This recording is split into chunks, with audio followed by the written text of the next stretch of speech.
ఈ అమ్మాయికి భవిష్యత్లో ఏమి జరుగుతుందో ముందే తెలుసుకునే పవర్ ఉంటుంది.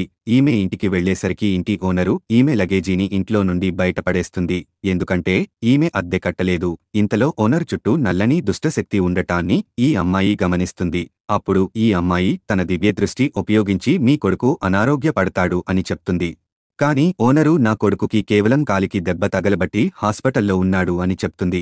ఇంతలో ఇంటి ఓనర్కు హాస్పిటల్ నుండి ఫోన్ వచ్చి మీ కొడుకు కండిషన్ సీరియస్గా ఉందని చెప్తారు. అయితే హాస్పిటల్కి వెళ్లిన తరువాత ఈ అమ్మాయి పిల్లాడి కండిషన్ చూశాక నేను నీ కొడుకుని నయం చేస్తానని చెప్తుంది. ఆ తర్వాత ఈమె తన సూపర్ పవర్స్ ఉపయోగించి ఈ పిల్లాడికి మంత్రం వేస్తుంది. దీనితో ఈ పిల్లాడు కోలుకుంటాడు. అప్పుడు ఇంటి ఓనరు ఈ అమ్మాయి చేసిన సహాయానికి ఈమెను జీవితంలో అద్దె అడగకూడదు అని అనుకుంటుంది.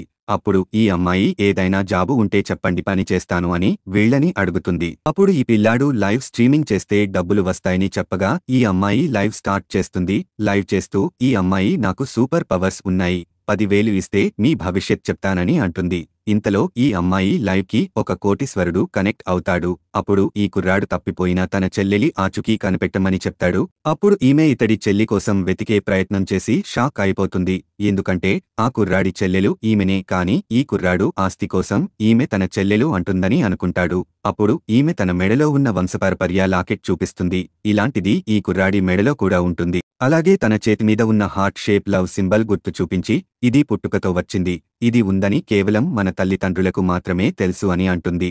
అప్పుడు ఈ కుర్రాడు ఈ గుర్తును తన తల్లిదండ్రులకు చూపించగా ఈమెనే తమ కూతురు అని వీళ్లు గుర్తిస్తారు. మిగతా స్టోరీ కోసం ఛానల్ సబ్స్క్రైబ్ చేసుకోండి.